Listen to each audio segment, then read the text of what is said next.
if the 60s and 70s had been about compromises and extremes, the next decade showed that through design, people could have it all of the time. Well, I think one of the most fascinating episodes in the 1980s is while Britain was busy privatising everything, the French were showing what you could do with a state-run enterprise of vast ambition, executed with extraordinary thoroughness and conviction. And the grandest projet of them all was surely the creation of the TGV, the train à grande vitesse. I mean, the trains are fabulously aerodynamic and sleek. 30 years on, they still look fresh and modern. I think it's worth making the point, and this is how layered design always is. These things which represent French government's commitment to the Grand Projet, the power car of the TGV with that distinctive swooping aquiline nose, was actually designed by an Englishman who trained in New York. Les années 80 sont très drôles, très marrantes, parce que contrairement aux années crise des années 70, aux années 80, on veut montrer qu'on a de l'argent.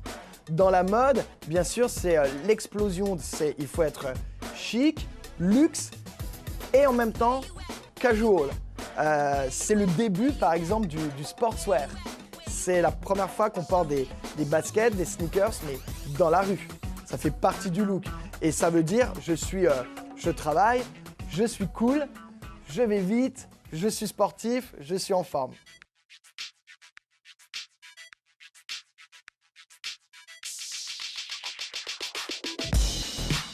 Autre élément du mouvement, c'est le Walkman.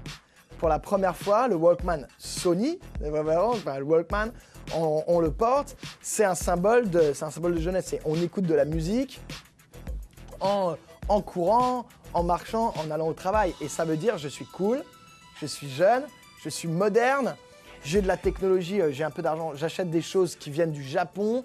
On est fasciné par le Japon. The pyramid in the Louvre is somehow sort of typical, of the mood of the period. It's sort of architecture, and it's not really architecture. It was a direct continuation of Rogers. It was a bit of a shock that Richard Rogers, an Englishman, won the Pompidou competition. It was rather surprised that to find an American architect designing the pyramid in the Louvre. Rogers' Pompidou and Pay's pyramid, and I think they're still in competition, which is the most popular attraction in Paris. But again, it shows an opening up of the French sensibility.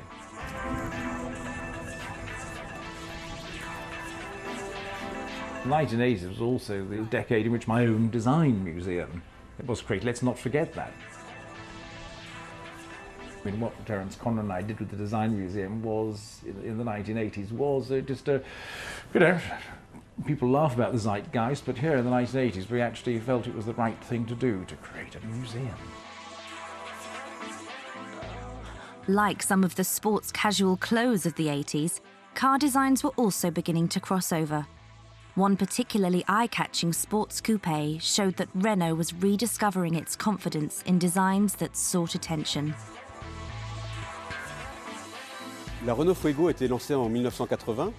Elle est le fruit du travail de Michel Jardin, un designer de Renault qui travaillait sous les ordres de Robert Aupron. Qui découpe la voiture avec énormément de simplicité. Et ça, c'est un thème qu'il faut garder.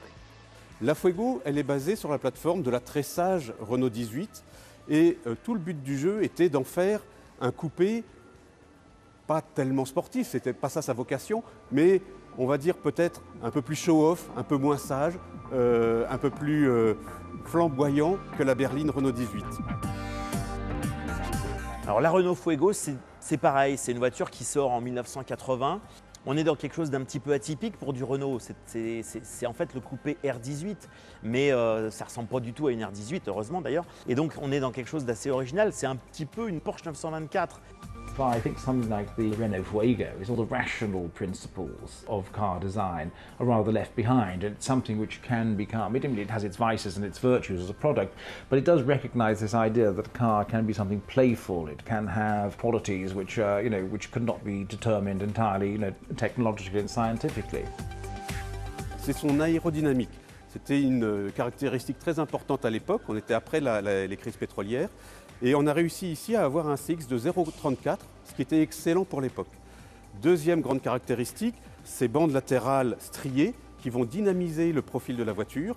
Et puis enfin, troisième caractéristique essentielle, c'est cette bulle arrière, cette immense bulle qui va donner beaucoup de luminosité à l'habitacle et qui va permettre d'avoir une forme de pavillon qui préserve l'habitacle à l'arrière, qui donne de l'espace aux passagers arrière qui vont ainsi pouvoir bénéficier d'un espace agréable pour parcourir de longues distances. Il y a un petit peu ce côté tricorps, allongé, coupé un peu sportif. Et aujourd'hui, ce qui est assez amusant, c'est que la R18 coupée, donc cette voiture-là, la Fuego, c'est une voiture collectionnée. Donc ça prouve qu'elle avait quelque chose, même si à l'époque, elle n'a pas connu un succès extravagant, mais il y avait un truc.